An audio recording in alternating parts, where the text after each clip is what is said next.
Ahí estuvo. Buenas tardes. Bueno, en primer lugar, pues feliz año. Espero que a ustedes y a nosotros nos vaya muy bien este año, en todos los sentidos. En segundo lugar, quiero comentarles que esta es la sesión 150. O sea, tenemos cerca de 17 años con el seminario. Al final de la presentación del doctor González Machín, voy a hacer una pequeña presentación de qué es lo que ha ocurrido en cuanto a las presentaciones a lo largo de 150 sesiones. Una presentación muy breve, pero que lo que se pretende es justamente hacer un poco de un recordatorio de lo que ha sido este seminario a lo largo de todo este tiempo. Invitamos al doctor Diego González Machín. Es la segunda ocasión que está con nosotros, afortunadamente. Es una persona muy preparada en la parte de toxicología y nos va a hacer una presentación en relación con eso y obviamente va a ser para todos nosotros de interés, sobre todo para aquellos que son médicos que trabajan en empresas, pero se van a dar cuenta de lo importante y lo interesante del tema, que además lo maneja muy bien. El doctor González Machín es asesor en desarrollo sostenible y salud ambiental de la Organización Panamericana de la Salud, que pertenece a la Organización Mundial de la Salud. Entonces, voy a darle la palabra y como acostumbramos, al final de la sesión se abre un espacio para preguntas y comentarios, aunque el doctor, si quiere que participe la gente en el transcurso, no hay ningún problema. Y les repito, al final vamos a hacer una pequeña presentación de lo que ha sido este seminario. Bien, bienvenidos y muchas gracias, doctor. Muchísimas gracias. En primer lugar, me sumo también a las felicidades por el nuevo año 2015, que definitivamente va a ser muy bueno para todos nosotros, ¿no? De hecho, va a ser tan bueno porque ustedes han empezado el seminario intoxicándose, ¿no? Porque vamos a estar hablando de sustancias químicas, ¿no? Y qué pena que no es viernes porque después pudieran continuar intoxicándose, ¿no? Porque yo le daría los antídotos. Entonces, ya ustedes sabrían cómo intoxicarse y no desmayarse, ¿no? Pero como no es viernes, no puedo dar esa parte no la vamos a tocar. Como mencionó muy bien mi querido colega, soy de la Organización Panamericana de la Salud, soy médico, soy toxicólogo y soy cubano. ¿Eso era difícil de saber o no? ¿Era o no? Me han decepcionado, yo quería decir que era mexicano, de Veracruz. Bueno, casi ya puedo decir que soy de Veracruz, pero me dijeron que yo podía decir que era de Veracruz, el lugar donde se dicen malas palabras, ¿cuál es? Alvarado, pero no me salen las malas palabras, entonces me botaron de Alvarado, no pude ser de Alvarado. Bueno, me da súper gusto, gracias por la invitación una vez más. Es la segunda vez y espero que no sea la última. Siempre es un gusto compartir con grupos como ustedes, compartir. Soy de las personas que no defiende las conferencias magistrales. Esas conferencias magistrales ya quedaron en el pasado. Yo creo que hoy en día es más un intercambio lo que tenemos que generar.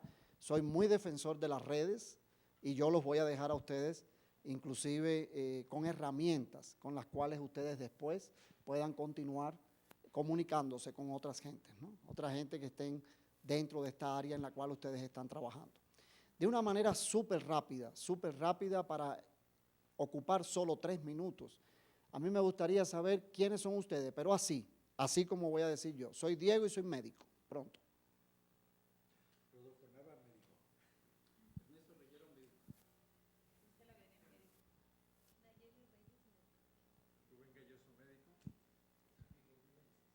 Licenciado en química.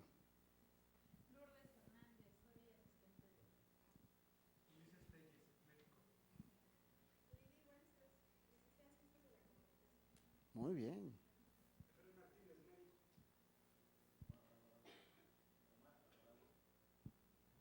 Estudiante de. Muy bien.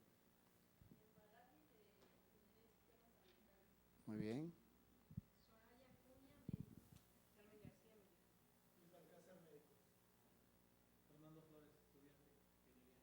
¿Ingeniería de qué? Muy bien.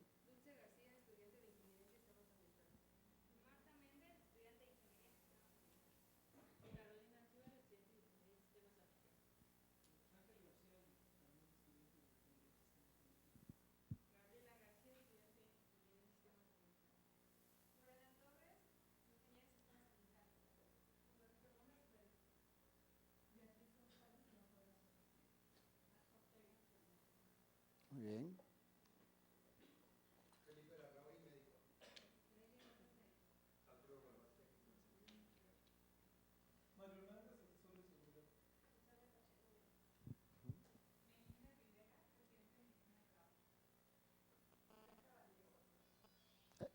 Psicóloga, muy bien.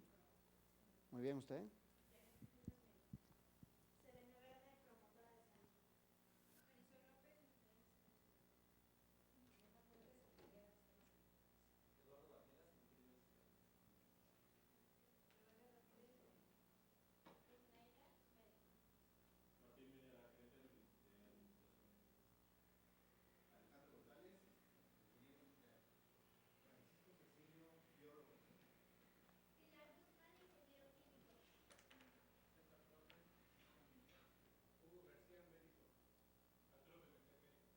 ¿Cuál fue la primera impresión que ustedes tuvieron ahora, en este instante, en esta presentación?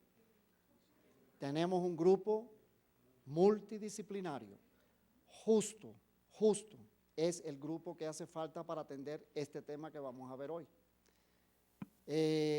Emergencias químicas nunca pueden ser atendidas solo por los ingenieros industriales, nunca pueden ser atendidas solo por los médicos, nunca pueden ser atendidas solo por los de comunicación, los ingenieros, etc.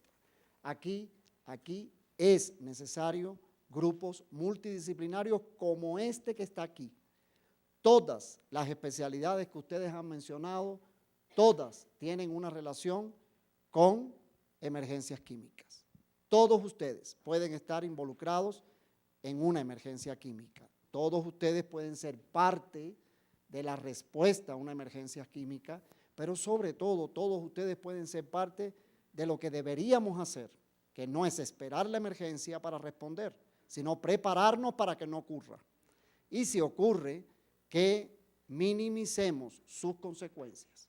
Entonces, definitivamente, todos ustedes van a estar interesados en este tema y con todos ustedes yo voy a continuar después queriendo tener contacto porque podemos ayudarlos y ustedes también pueden ayudarnos a nosotros.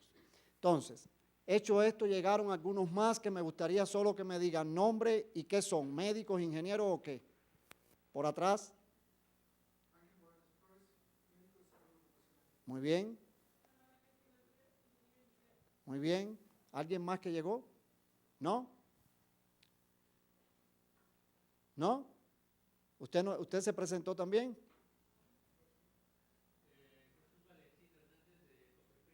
Ah, muy bien, Valentín. Muy bien. Bien.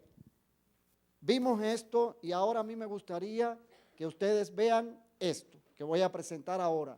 Y cuando ustedes lo vean, solo que por la cabeza de ustedes comiencen a pasar palabras claves. Que ustedes ven, pero solo con palabras claves, ¿ya?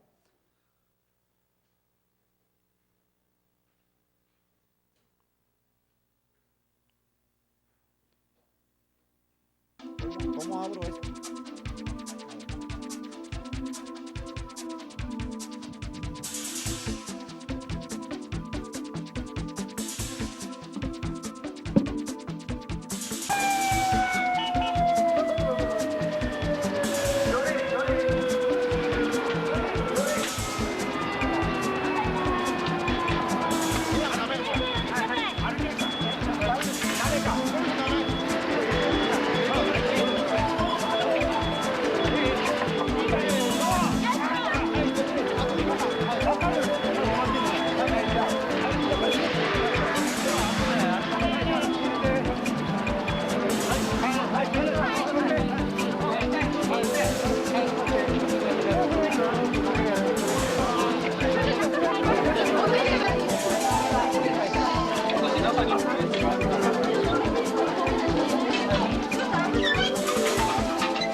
ahí para.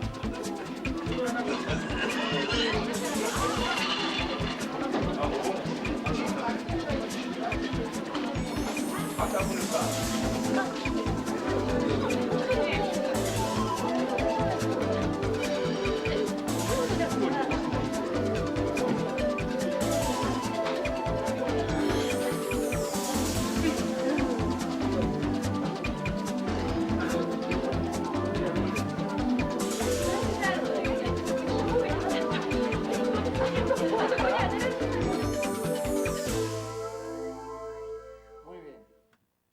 Además de muchos japoneses, ¿qué otras cosas vieron ustedes? ¿Qué observaron? ¿Qué vieron ahí? Díganme palabras, claves palabras. A ver, ¿qué vieron? Víctimas. ¿Qué más? Una emergencia. ¿Qué más? Intoxicados muchos. Caos. ¿Qué más? Desastre. ¿Consideraron eso un desastre dentro del desastre? Totalmente.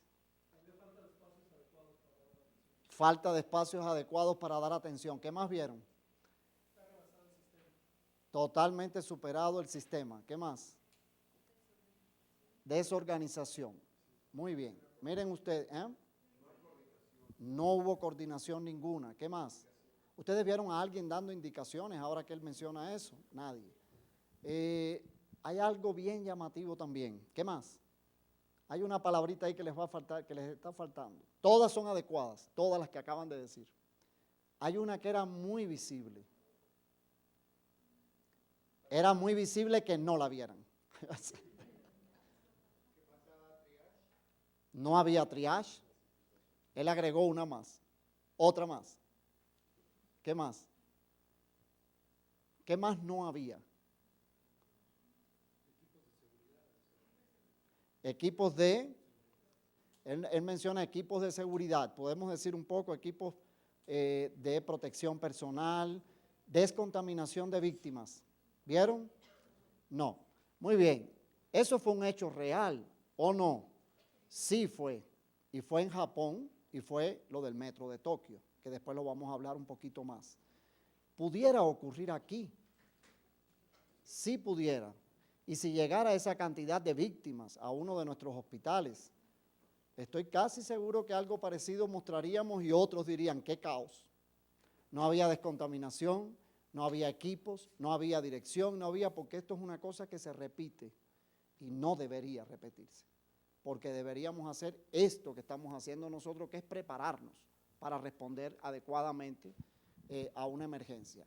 El foco de la presentación que yo les voy a hacer a ustedes hoy va a ser un poco ver un panorama de las emergencias químicas, que ustedes conozcan un poco también cómo se comportan estas emergencias en México. Pero yo sobre todo lo que quiero dejarles a ustedes es herramientas, porque una conferencia ustedes se la pueden leer. Yo les pudiera dejar a ustedes un texto, se leen la conferencia y ya leyeron todo lo que yo voy a hablar. Yo quiero dejarles a ustedes herramientas cómo continuar después de esta conferencia. Por ejemplo, cómo ustedes acceden a buenas fuentes de información para responder a una emergencia. Cómo ustedes hacen otros. Esto es una conferencia de 2 horas, pero cómo ustedes hacen un curso de emergencias químicas.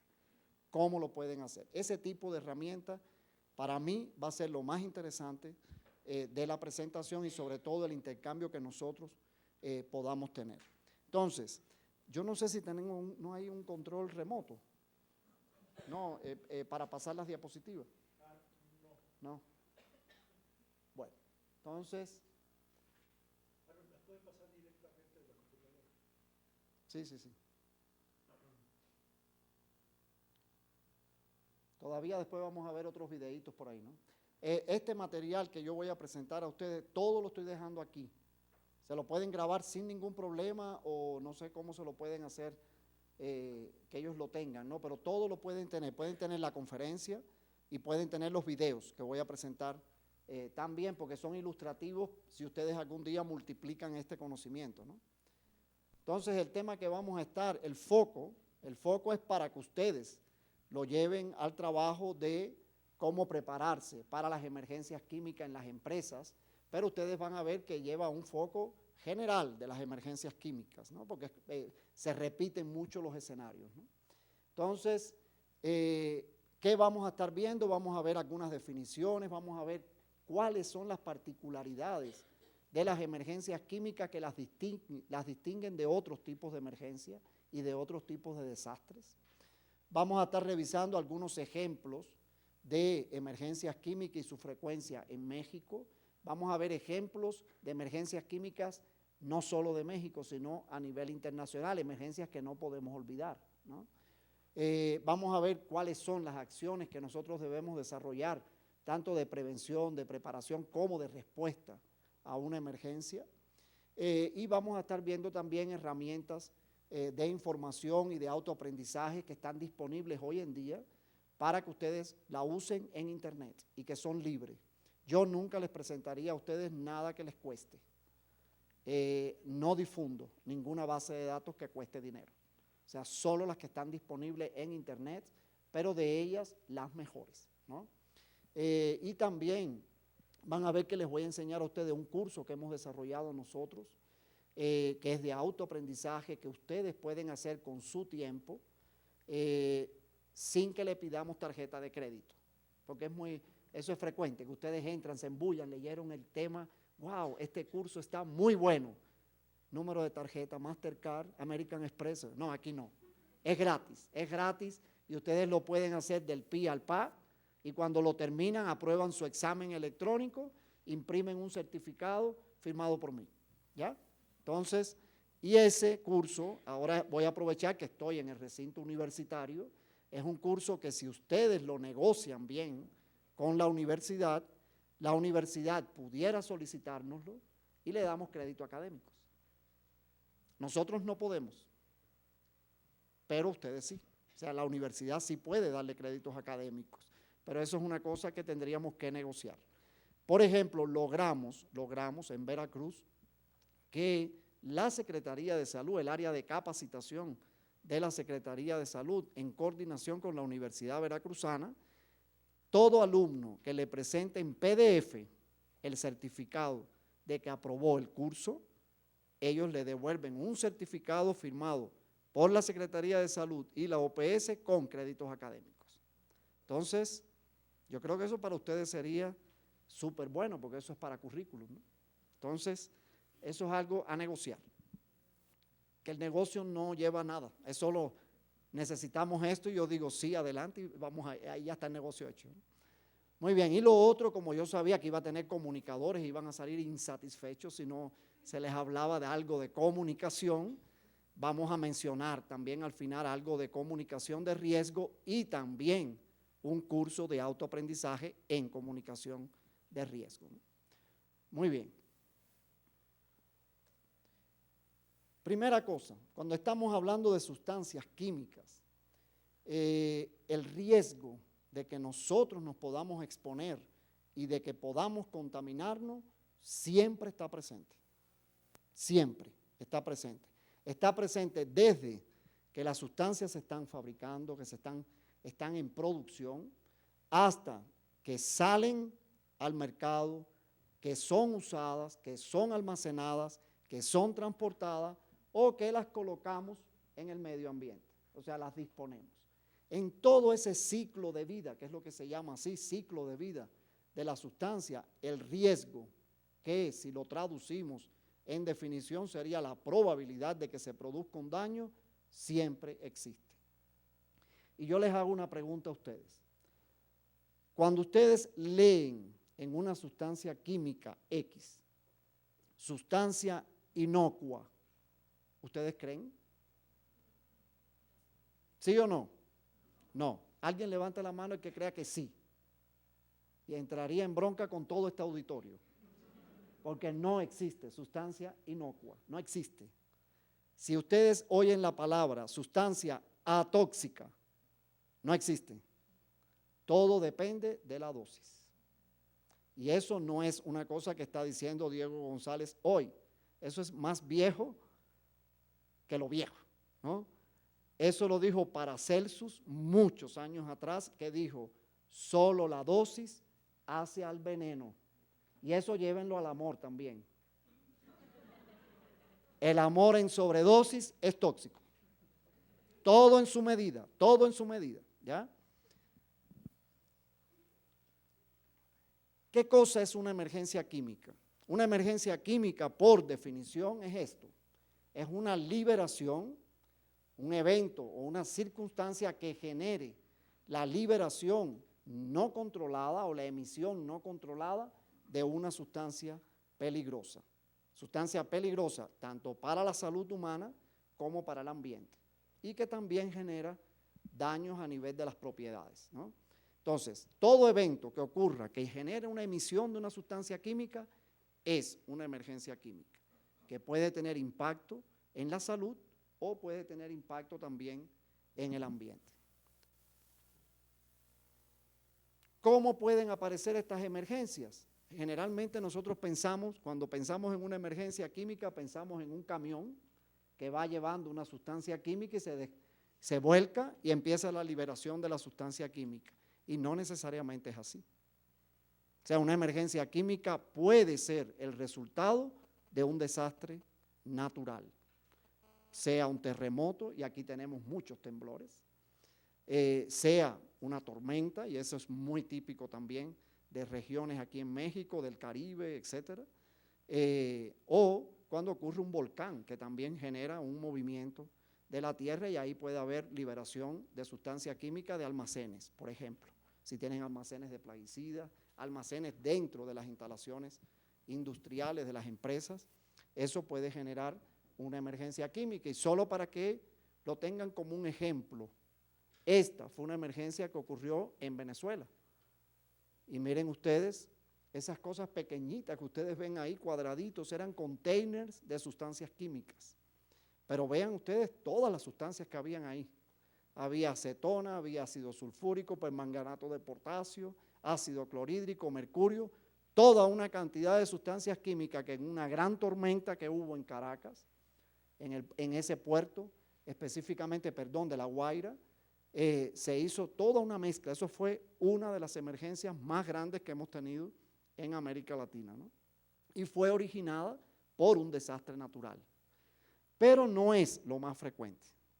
Lo más frecuente es esto, que seamos nosotros los que coloquemos la sustancia química, ¿no? Y ahí estamos hablando ya de fenómenos antropogénicos, o sea, son ocasionados por el hombre y que pueden ocurrir como resultado de un incendio, pueden ocurrir como resultado de una explosión, pueden ocurrir durante el transporte de las sustancias químicas, en los almacenes, por el manejo inadecuado de los residuos o también por un mal uso de los productos que resulte en una contaminación de medios ambientales, sea el agua, el aire, el suelo, etcétera, ¿no? Y aquí hay que hacer una salvedad en el caso de las empresas, ustedes que trabajan mucho en las empresas, que también sumen a esto como que puede ocurrir las emergencias químicas, sobre todo en las empresas por la falla de los equipos. Pero eso también es algo que depende de nosotros, porque si fueran equipos que tienen un mantenimiento constante, no debería ocurrir la emergencia. Por las desviaciones de condiciones normales de funcionamiento, falta de mantenimiento, errores humanos, falta de capacitación y también en las empresas puede ocurrir por fenómenos naturales. El impacto que nosotros vamos a ver es ese que ustedes ven ahí. Puede haber gran cantidad de víctimas, ustedes lo vieron con el metro de Tokio, puede haber intoxicados muchos o expuestos muchos, no necesariamente intoxicados, puede ser que solo sea una exposición, ¿no? Pero vean también el impacto que puede generar a nivel del ambiente. Puede haber mortandad de peces, mortandad de aves, por ejemplo, en zonas donde, y esto no es una emergencia química, sino en zonas donde se usa mucho productos químicos, van a desaparecer algunos medios ambientales benéficos, como es, por ejemplo, los sapos. En zonas donde se usa mucho plaguicida, hay pocos sapos. Y ellos son depredadores naturales de algunos gérmenes, ¿no? Entonces, ese es un impacto que nosotros podemos encontrar mucho en el ambiente, sumado a esto, el daño en las propiedades y también el perjuicio económico que esto puede tener, porque cuesta la recuperación millones, a veces millones de pesos, millones de dólares, ¿no? Eventos que no podemos olvidar, y por eso coloqué aquí, estos son algunos grandes ejemplos, pero de cosas que no podemos olvidar y que han ocurrido a nivel internacional, que han conmocionado la opinión internacional. Por ejemplo, el accidente de Minamata, que fue la sustancia química metilmercurio, pero vean ustedes el impacto en salud, el impacto del mercurio, sobre todo del metilmercurio, que genera neurotoxicidad. Entonces ven ustedes, miren cómo quedaron las víctimas de este accidente. El de Seveso, en Italia, que tuvo una liberación de dioxinas, y ven ustedes, este es un efecto de las dioxinas. Este es un adolescente, y vean ustedes, esto se llama cloracné, o sea, es la acné producida por las dioxinas y también por el cloro, ¿no? Que es una acné súper destructiva. Este que es inolvidable en Bhopal, India, con el isocianato de metilo, y ven ustedes ahí las cifras que aparecen tanto de muertes como de personas severamente afectadas, ¿no? Yo no estoy pasándolos un poquito más rápido porque ustedes pueden quedarse con esta presentación después, ¿ya? ¿Alguien aquí habla japonés? No, nada, ni una palabrita en japonés. Yo me sé una, itai. ¿No? ¿Quién dijo por ahí la traducción? Itai. ¿Qué quiere decir itai? Itai, itai. ¿Qué quiere decir? Señores, tenemos que estudiar japonés. Miren cuántas emergencias químicas hay en Japón. Itai quiere decir ay. Ay. Ay es el dolor que le producía mover las articulaciones a las personas expuestas a una contaminación que hubo del arroz con el cadmio, y los japoneses comen mucho arroz. Entonces, le pusieron, precisamente por el grito que ellos daban, itai, itai, se le puso la enfermedad de itai, itai. Pero es una de las emergencias que hay que recordar. Y esta, ustedes nunca la van a olvidar. Yo tuve la oportunidad de participar en la respuesta a esta emergencia. Y es inolvidable, que fue ese accidente enorme que tuvimos en Guadalajara, ¿no? Entonces, y ven ustedes, esto fue real, súper real, esa destrucción que ustedes pueden ver. Yo tuve la oportunidad de caminar por las calles de Guadalajara, recién ocurrida la emergencia, y era impresionante ver las casas adentro intactas y sin frente. O sea, fue una emergencia bastante grande aquí en México, y no crean que acabamos con ese tipo de emergencia, muy parecida. ¿No se les parecen las mismas imágenes? Excepto el camión de bomberos, que eso no lo tuvimos en Guadalajara, un camión de bomberos totalmente volcado, pero eso acaba de ocurrir. O sea, esto ocurrió el año pasado, una explosión de gas propano en Taiwán, vean ustedes, fue en julio del 2014, una escena muy parecida a la de ustedes en Guadalajara. Esta que también es de ustedes y es también inolvidable, lo ocurrido en Anaversa con el tema de los plaguicidas. Y esta, perdón, voy a ponerla aquí, esta que ocurrió, y les mostré a ustedes una imagen, un video de lo que ocurrió en marzo de 1995 en Tokio, Japón. ¿Qué ocurrió ahí?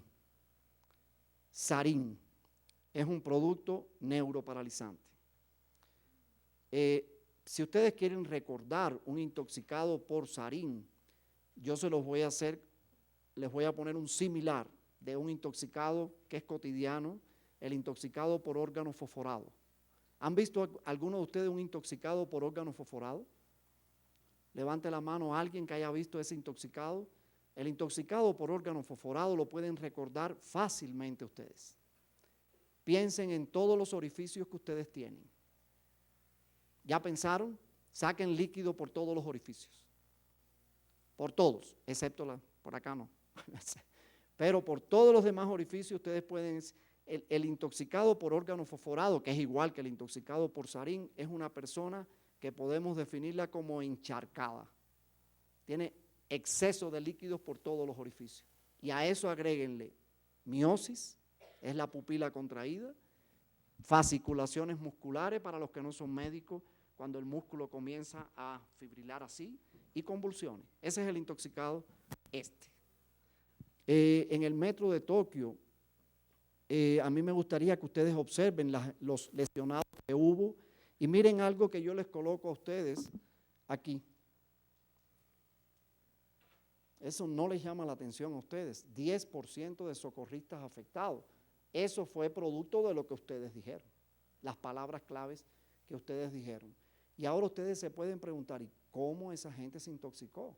Estamos hablando del metro. Les voy a mostrar un mini video de lo que ocurrió en el metro de Tokio.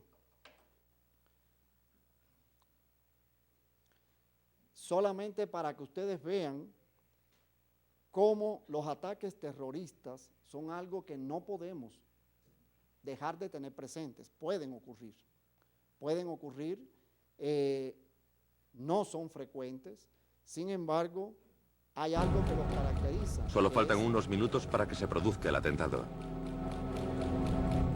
¿Qué pasa? La liberación del sarín será rudimentaria y peligrosa. Los devotos tienen que perforar los paquetes delante. Ahí viene el colega, el que sabe todo.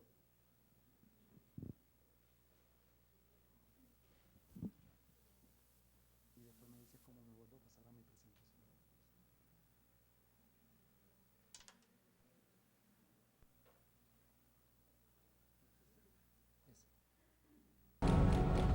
Solo faltan unos minutos para que se produzca el atentado. La liberación del sarín será rudimentaria y peligrosa. Los devotos tienen que perforar los paquetes delante de decenas de posibles testigos. Después deben abandonar el vagón antes de que el gas les intoxique.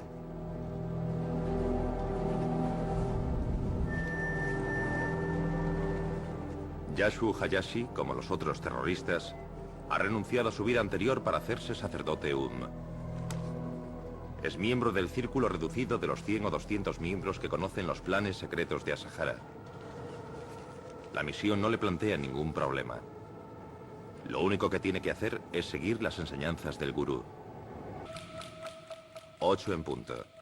El momento del atentado.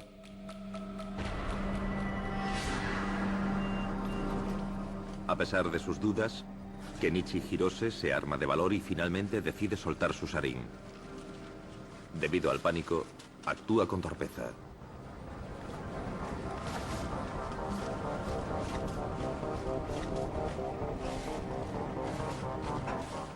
Nadie se da cuenta. Consigue perforar las dos bolsas.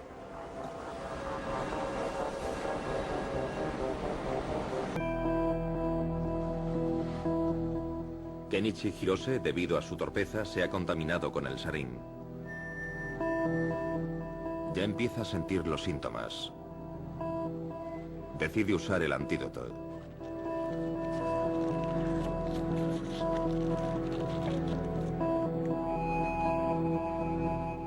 Todos los agresores saben que existe el riesgo de que algo así pueda pasar, pero el círculo íntimo y el propio gurú lo consideran un riesgo necesario.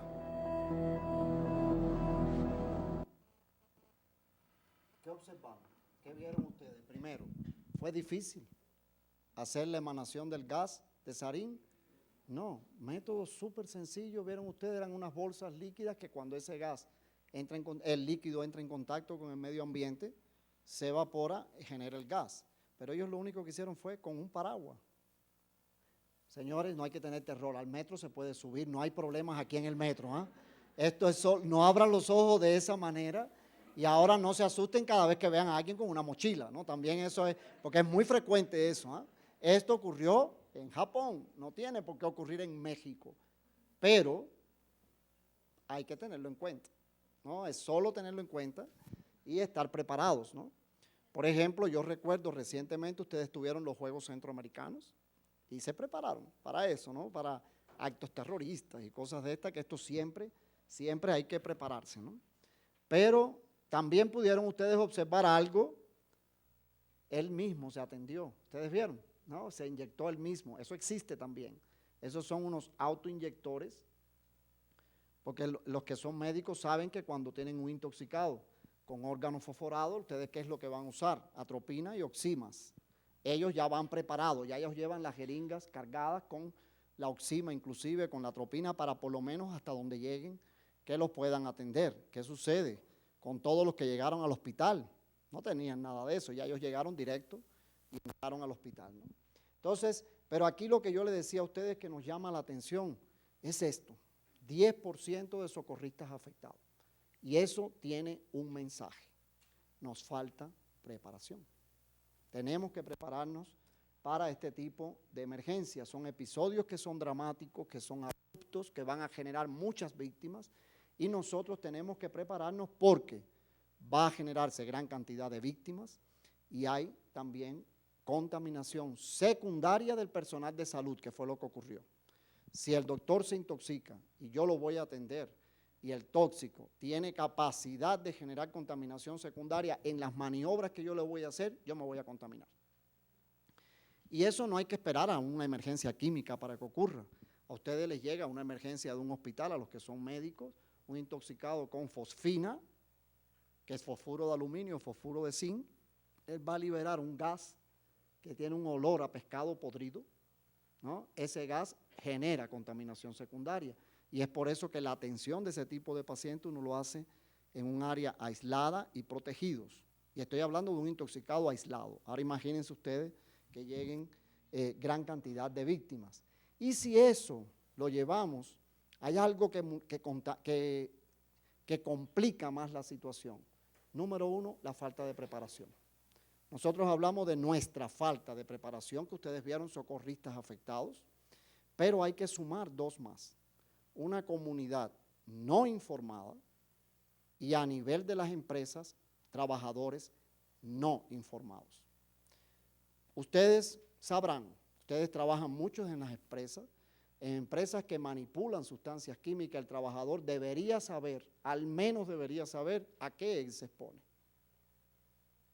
Porque él, sabiendo, él se va a proteger más, en primer lugar, y en segundo lugar, si hay una emergencia, él va a contribuir en la solución, no en complicar la situación, como muchas veces ocurre, por desconocimiento, puro desconocimiento.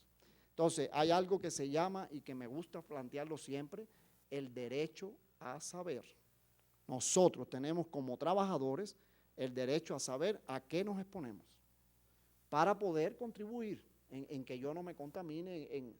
Ahora, hay algo que también he sabido, lo resistente que son los trabajadores expuestos a sustancias químicas a usar equipos de protección. Eso lo sabemos también. De hecho, yo he estado involucrado en muchos proyectos de plaguicidas y es bien difícil que el trabajador agrícola se ponga un equipo de protección personal. Y yo tengo para eso el antídoto. Enséñenles 3 imágenes y se las puedo compartir. No las tengo aquí, pero se las puedo compartir al que me la pida. Usted le enseña a un trabajador agrícola, el plaguicida produce cáncer. Esa es la expresión de él. No dijiste nada. El plaguicida puede afectarle los nervios. Cara de paisaje, ¿no? 3, el plaguicida produce impotencia. Todos hacen así. Y tengo una imagen, no de la impotencia, porque eso está difícil de mostrar, ¿no? Tengo una imagen de un trabajador agrícola que usando su mochila con paraquat, que ustedes lo conocen muy bien, el gramoxone, usando el plaguicida, él se fue impregnando su pantalón con el plaguicida y tiene sus testículos destruidos, necrosados. Entonces, buena imagen. Ahí, ese se pone equipo de protección. Se las puedo compartir si me la piden. Muy bien. ¿Qué tan frecuentes son las emergencias químicas que ustedes piensan? ¿Qué tan frecuentes son? ¿Cuántos de ustedes leen en la prensa? Se volcó un camión en la carretera para Veracruz. Hubo un derrame de petróleo en el mar. ¿Leen esas cosas o no? Entonces son más frecuentes a veces de lo que nosotros imaginamos y más frecuentes de lo que reflejan las estadísticas, ¿no? Entonces, en México, las estadísticas que he encontrado más confiables son las estadísticas de la Profepa, porque a la Profepa debería reportársele cuando hay una emergencia química. No, yo pregunté, estuve reunido justamente en esta semana pasada con la Profepa y yo les preguntaba, ¿es obligatorio reportar la emergencia? No. Obligatorio no. Por norma, existe una norma que dice que si hay una emergencia debe reportársele. Quiere decir que estos son cifras que reflejan un problema. No necesariamente podemos decir que es el único registro. O sea, pudiera haber aquí, y estoy casi seguro que lo hay, subregistro, ¿no? Entonces, pero si ustedes entran a estadísticas de otras instituciones, van a encontrar mucho menos que esto. Para mí, estas estadísticas dan para trabajar, inclusive para trabajar prevención, porque si yo conozco las primeras causas de emergencias químicas, yo puedo trabajar. Si yo conozco que están ocurriendo emergencias químicas más frecuentemente en Mérida, voy a mencionar Mérida porque aquí hay un colega por ahí, voy a trabajar con Mérida. O sea, tengo que conocer de dónde son las primeras causas. Y ahí ven ustedes cómo se han ido comportando, ven ustedes un comportamiento irregular, sube, baja, sube, pero la tendencia es a subir. Esa tendencia a subir refleja exactamente que están aumentando las emergencias, no necesariamente. Puede ser que se estén reportando mejor. Eso también puede ocurrir, ¿no? Eso lo vemos mucho, por ejemplo, en las intoxicaciones. Hay un lugar donde se reportan 30 casos de intoxicados, pero tú montas un centro de toxicología en ese lugar y de pronto se reportan 320. Número uno, hay un centro de toxicología, los médicos están más capacitados, o sea, hay muchas cosas que pudieran ayudar a que esas cifras se vayan aumentando. Y ven ustedes cómo se comporta con respecto a los estados. Ahí ven ustedes un comportamiento, cómo están en los estados, y en esta gráfica lo ven un poco mejor, al parecer es Veracruz, donde más, y yo pienso que es más por el puerto, porque hay mayor transporte de sustancias químicas, ¿no? Pero ahí tienen a Veracruz, tienen a Tabasco, a Tamaulipas, a Guanajuato. Yo no sé si aquí solo son del DF o también hay de otros estados. Del Estado de México, ¿no? Y usted, el otro colega también del Estado de México. Muy bien. Ahí ven ustedes ahora qué cosa es lo más frecuente, y pueden ver que lo más frecuente son los derrames de sustancias químicas, que es la curva que hay en azul. Sobre todo se presentan, y esto coincide con las estadísticas internacionales, sobre todo en el transporte. O sea, transporte es la principal causa. Y hay muchas cosas por qué. Puede ser por problemas en la propia carretera, la construcción, porque el chofer se queda dormido. A veces muchos choferes de estos son choferes que trabajan 16 horas, 14 horas, muchos se quedan dormidos y se descarrila el camión que transporta las sustancias químicas, pero es responsabilidad de la empresa, ¿no? Tú decías que no hay aire acondicionado, yo me estoy muriendo de frío aquí. No hay aire. Qué raro está, tengo frío. Puede ser entonces que sea hambre. Muy bien, entonces también pueden ver que la frecuencia, cómo se están presentando estas emergencias, si son por ferrocarril, si son marítimas, por ducto, etcétera. Y ven aquí, esta es una estadística que es del CENAPRED y Profepa. CENAPRED, ustedes saben, es el Centro Nacional de Prevención de Desastres. Y a mí esta estadística, a mí me gusta esta imagen porque esta nos dice las primeras causas. O sea, nosotros aquí con eso podemos trabajar. Con eso podemos trabajar y sabemos, por ejemplo, que hay que enfocarse bastante aquí a los hidrocarburos. Porque ahí tienen la gasolina, tienen el diésel, tienen el combustible, tienen el gas licuado de petróleo, pero además tienen ácido sulfúrico, ácido clorhídrico, o sea, hay material para trabajar acciones de prevención, ¿no? Aquí, esta no la van a ver mucho, pero se las quise traer porque se las voy a dejar. Aquí viene ya con cifras más reales, lo que reporta la Profepa hasta el 2014, ¿no? Entonces ahí ven ustedes que también se mantiene. Lo más frecuente van a ser sobre todo los hidrocarburos, ¿no? Algunos ejemplos de emergencias que aquí han ocurrido, que me gustaría que se enfoquen sobre todo a las sustancias químicas. Tienen emergencias con petróleo, emergencias con amoníacos, con agroquímicos, con cobre, etcétera, ¿no? Y esto lógicamente es de atención de los medios de comunicación. Aquí tenemos un comunicador, levante la mano otra vez el comunicador, ¿quién era? El comunicador, pero había otro más. ¿Había otro comunicador o solo usted? Bien, para los comunicadores, las emergencias químicas son de atención. O sea, es una cosa abrupta, es una cosa que llama la atención de la comunidad. Y es muy bueno cuando un comunicador, por ejemplo, está en este tipo de cursos. Porque el comunicador que hace cursos relacionados con emergencias químicas contribuye a la solución. ¿Por qué? Porque, número uno, una de las reglas de la comunicación de riesgo precisamente es vocero único. Entonces, el comunicador que está concientizado, y hay una red de comunicadores ambientalistas, etcétera, que es muy buena a nivel de Latinoamérica, el que está concientizado no va buscando la noticia en cada uno que pueda darle una versión. No, él va con ese vocero único. Entonces, al transmitir información real, él está contribuyendo ya a la solución. Estas son algunas de las cosas recientes que ustedes han tenido, el tema de ácido sulfúrico en Sonora, ¿no? El tema de agroquímicos también. Y hay algunas cosas que distinguen a las emergencias químicas. Por ejemplo, vamos a ver algunas particularidades. En primer lugar, una zona tóxica. Eso no lo tienen ustedes en otro tipo de emergencias. La existencia de una zona tóxica. Y eso a mí me da un mensaje.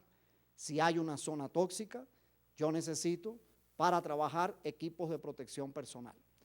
Vuelvan a levantar la mano los médicos. Levanten la mano los médicos. Muy bien. Ninguno de ustedes entra a la zona tóxica. Yo también soy médico, ¿eh? Nosotros no podemos trabajar en la zona tóxica. Hemos hecho simulacros y hemos cometido el error de poner a médicos entrando a la zona tóxica del simulacro. A nivel de simulacro todo se puede, ¿no? En la vida real no se puede. No sabemos, nosotros no sabemos usar el equipo de protección personal con respiración autónoma.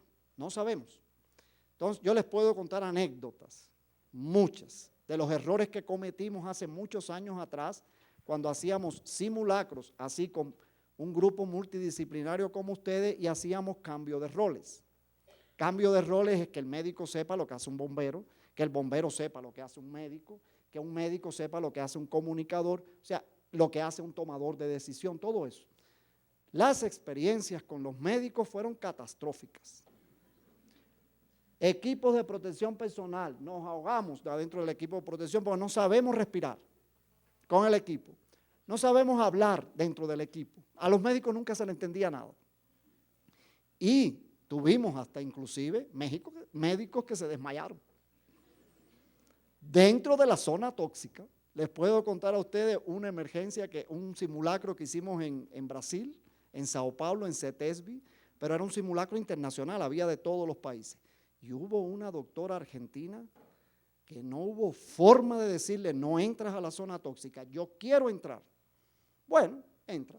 Se le dio su equipo de protección personal, casi se muere, porque la zona tóxica era en un almacén subterráneo, o sea, había que bajar escaleras, entrar a un almacén que era totalmente oscuro, donde pusimos hielo seco para que hubiera humos, donde pusimos estas cosas que se usan en las discotecas para echar humo, ¿no? Pusimos eso, mojamos toda la zona, era una zona muy, muy tóxica. Cuando esa mujer entró a aquella zona, número uno, no veía nada, porque se nubló con aquello. Yo estaba como observador y los observadores éramos invisibles. Entonces yo podía estar donde quiera, en la zona tóxica, y observar porque lo que estábamos era grabando para que la gente viera después qué había hecho. Ustedes no quieran oír todas las malas palabras que aquella doctora argentina dijo. ¿Qué hacía ella allí? Ella salió, número uno, salió desmayada porque se desmayó. Y dijo que nunca más ella usaría un equipo de protección personal, que ella no era bombera. No, esa fue su conclusión en el curso, ¿no? Entonces, importante para los médicos, nosotros no trabajamos en la zona caliente, eso se llama zona caliente. Nosotros trabajamos en la zona fría, ahí sí sabemos trabajar y muy bien, ¿no? Entonces, eso existe y hay que tener este tipo de equipos de protección personal. Vean ustedes, esos son equipos de protección personal con respirador autónomo, ¿no? Donde va a llevar una cosa aquí en la espalda, con lo cual puede respirar. Entonces, lo que habíamos hablado, riesgo de contaminación secundaria, existe. ¿Qué mensaje nos dice? Hay que trabajar con equipos de protección personal y si hay riesgo de contaminación secundaria, el personal que va a descontaminar también tiene que usar equipos de protección personal, siempre con un nivel inferior al que usan los bomberos que entran a la zona caliente, y ya mencioné ahí, los únicos que realmente saben trabajar en la zona caliente son los bomberos. Ellos están capacitados para eso, ¿no? Muy bien. Intoxicaciones masivas. Vean ustedes, usé un recorte de prensa de hace muchos años atrás aquí en México, una intoxicación masiva que hubo en Tlalnepantla, ¿no? La característica, esto es una particularidad, mismo tipo de efectos nocivos, solo varía en la intensidad.